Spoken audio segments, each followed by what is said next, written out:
मित्रों, आज इस पूरे विश्व के अंदर हर व्यक्ति कहीं न कहीं दुखी है। महात्मा बुद्ध ने कहा था, इस संसार में दुख है तो उसके पीछे कोई कारण है, और कारण है तो निवारण भी है। दुख क्यों है, किस लिए दुख आता है? आज गरीब आदमी है, वह अपनी गरीबी के कारण दुखी है। मीडियम फैमिली वाला है तो उसके खर्चे पूरे नहीं होते। अमीर आदमी है तो वो और चाह, और इच्छाएं, और बड़ा बनने में दुखी। तो कहीं न कहीं हर व्यक्ति इस दुख को सहन करता है। अभी दुख क्यों आता है, क्यों हम दुखी होते हैं, किस लिए दुखी होते हैं? जबकि हमारे पास सुखी होने के लिए परमात्मा ने बहुत कुछ दे रखा। हमें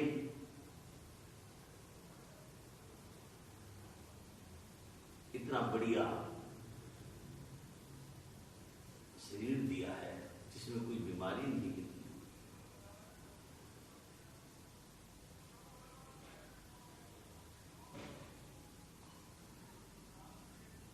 जो कर्म हम करते हैं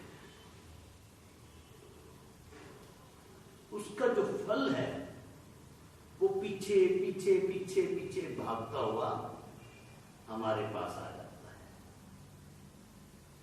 तो हम ये बताना चाहते हैं कि अगर दुख आया है तो कोई न कोई ऐसा कर्म हमने किया होगा, चाहे वो इस जन्म में किया हो, चाहे वो पिछले जन्म में किया हो, या उससे पिछले जन्म में किया हो, या और पिछले पिछले पिछले जन्मों में किया हो। तो ऐसा कर्म जरूर किया होगा जिसके लिए हमें दुखी होना पड़ा। और जो सुखी है, सुखी कौन है? जिनके पास धन संपदा है, उन्होंने भी कोई ना कोई ऐसा कर्म किया होगा जिसकी वजह से आज कोई राजा बना हुआ है, कोई प्रधानमंत्री बना हुआ है, कोई मंत्री बना हुआ है, और कोई बड़े बड़े फैक्ट्री वाले भी, उनके पास धन संपदा है। तो हम क्या चाहते हैं? हमने अपनी संस्था को आज इसलिए लेके आए हैं कि जो व्यक्ति दुखी है उसका कर्म देखिए, उसने ऐसा क्या कर्म किया है जिसकी वजह से वह दुखी है, और उसके दुख को कैसे दूर करें। हम उसके दुख को दूर करना चाहते हैं। हमारा मकसद सिर्फ इसी बात के लिए हम लोग यह संस्था, इस संस्था को बनाई है, और एक हंसना सीखे। किस तरह से हंसे जिंदगी के अंदर? क्या सारी उम्र रोने के लिए पैदा हुए हैं? पैदा हुए तो रोने लगे, बुढ़ापे में भी रोता आदमी, और जवानी के अंदर कब हंसेंगे? जिंदगी चली जाएगी, हंसेंगे बिल्कुल नहीं। तो हम ये कहना चाहते हैं कि हम जो कर्म किया है उसका फल हमें मिलता है। एक व्यक्ति के 50 लाख रुपए का लॉस लग गया। मैंने सुना YouTube के ऊपर कि उसका पिछला जन्म देखा गया तो 21 जन्म पहले उसने 6 पैसे की हेराफेरी करी थी, 1 आने की हेराफेरी, जिसका भुगतान उसको अब करना पड़ा। तो साथियों, कर्म जो है वो बढ़िया से बढ़िया करो, अच्छा करो, तो आपका जीवन सफल होगा। इन्हीं शब्दों को साथ आपको मेरा नमन। आपने ध्यानपूर्वक सुना, आपको मेरा प्रणाम। दोस्तों को मेरा नमन।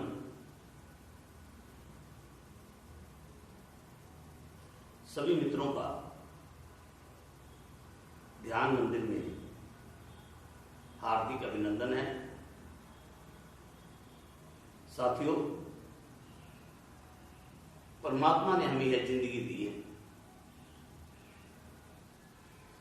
इस जिंदगी में किस तरह से हंसना है, किस तरह से उत्सव मनाना है, किस तरह से खेलना है और किस तरह से अपने परिवार का पालन पोषण करना है, अपने समाज के अंदर, देश के लिए हम क्या कर सकते हैं। एक सिस्टम चलता है परमात्मा,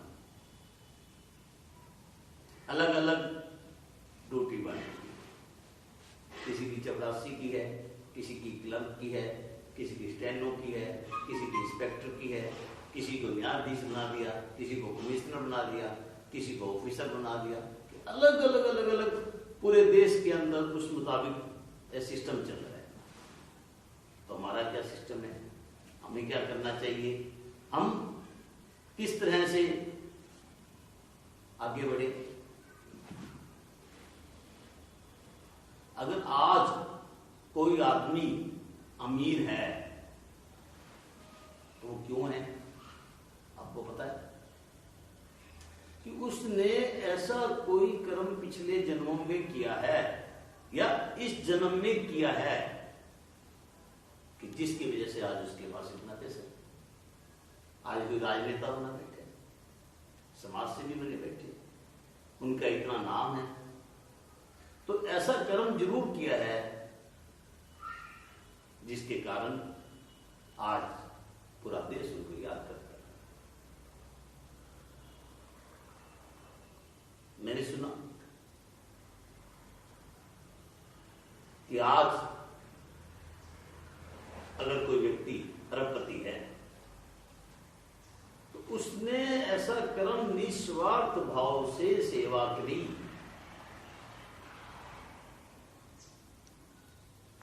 एक व्यक्ति 3 दिन से भूखा था, उसको कहीं से 3 रोटी मिली और इतने में एक भिखारी उसके पास आ जाता है, कहते हैं जी मैं भूखा हूं, वो उसको अपनी 1 रोटी देता है, फिर भी उसकी भूख शांत नहीं होती, फिर उसको अपनी दूसरी रोटी दे देता है, फिर उसकी भूख शांत नहीं होती और वो आदमी खुद 3 दिन से भूखा था और उसने अपनी तीसरी रोटी भी उसको खिला देता है और खुद भूखा रह जाता है।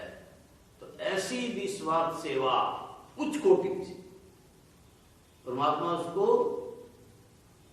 इतना बड़ा पुण्य मानता है जिसकी कोई हद नहीं, और उसका फल जो राजा बन जाता है जन्म। जब हम ऐसे निस्वार्थ भाव से कर्म करते हैं, हम किसी सेवा करते हैं जिसमें हमारा स्वार्थ नहीं होना चाहिए, तो वो मानव की सेवा सीधी परमात्मा की सेवा। आज बीमार आदमी है, उसके पास दवाई के लिए पैसे नहीं है, उसके पास खाने पीने के लिए पैसे नहीं है, और हम उसकी हेल्प कर सकते हैं, तो हमें जाके हॉस्पिटल में उस व्यक्ति की सहायता करनी चाहिए। जब हम ऐसे कर्म करेंगे तो हमें उसका फल परमात्मा अपना दे। हम 1 पैसा देंगे तो उसका 1000 गुना होकर हमारे पास आता है। तो मित्रों, सिर्फ जीवन में एक ही बात का ध्यान रख लो कि हमें किस तरह से अपने जीवन को जीना है, किस तरह से समाज की सेवा करनी है, देश की सेवा करनी है। इन्हीं शब्दों के साथ आपने मेरी वाणी को सुना, आपका बहुत बहुत धन्यवाद। चलो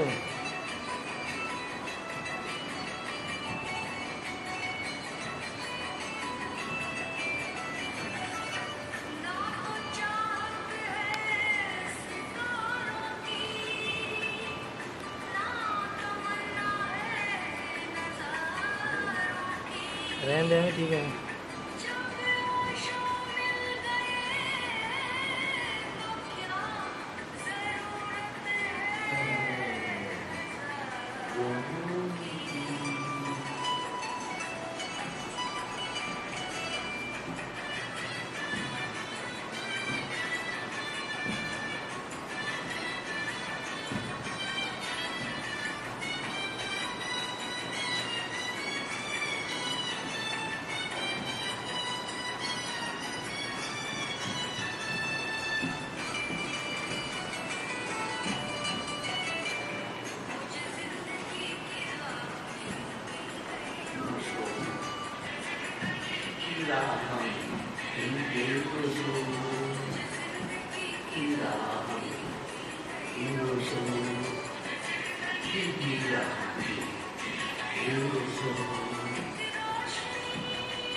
वीडियो स्टार्ट।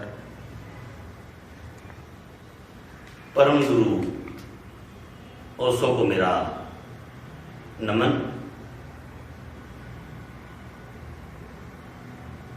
सभी मित्रों का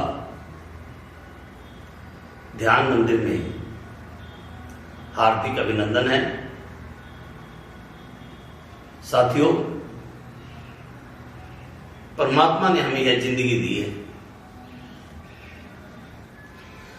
इस जिंदगी में किस तरह से हंसना है, किस तरह से उत्सव मनाना है, किस तरह से खेलना है और किस तरह से अपने परिवार का पालन पोषण करना है, अपने समाज के अंदर देश के लिए हम क्या कर सकते हैं।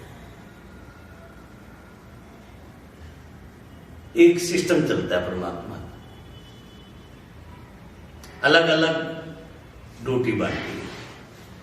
किसी की चपरासी की है, किसी की क्लर्क की है, किसी की स्टेनो की है, किसी की इंस्पेक्टर की है, किसी को न्यायाधीश बना दिया, किसी को कमिश्नर बना दिया, किसी को ऑफिसर बना दिया। अलग अलग अलग अलग पूरे देश के अंदर उस मुताबिक यह सिस्टम चल रहा है।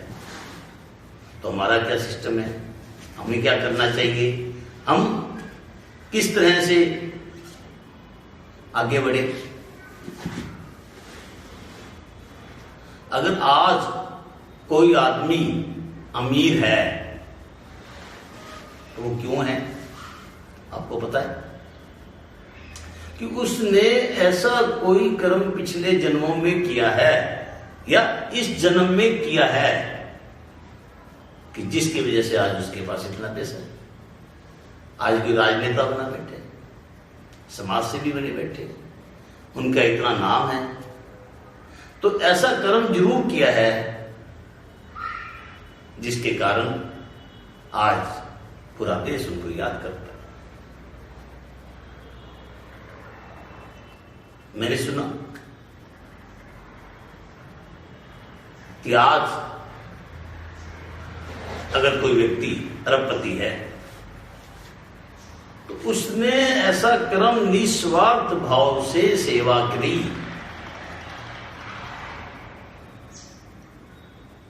एक व्यक्ति 3 दिन से भूखा था, उसको कहीं से 3 रोटी मिली और इतने में एक भिखारी उसके पास आ जाता है, कहता है जी मैं भूखा हूं। वो उसको अपनी 1 रोटी देता है, फिर भी उसकी भूख शांत नहीं होती, फिर उसको अपनी दूसरी रोटी दे देता है, फिर उसकी भूख शांत नहीं होती। और वो आदमी खुद 3 दिन से भूखा था और उसने अपनी तीसरी रोटी भी उसको खिला देता है और खुद भूखा रह जाता है। तो ऐसी निस्वार्थ सेवा उच्च कोटि की, परमात्मा उसको इतना बड़ा पुण्य मानता है जिसकी कोई हद नहीं, और उसका फल कि वो राजा बन जाता है अगले जन्म में। जब हम ऐसे निस्वार्थ भाव से कर्म करते हैं, उनकी सेवा करते हैं जिसमें हमारा स्वार्थ नहीं होना चाहिए, तो वो मानव की सेवा सीधी परमात्मा की सेवा है।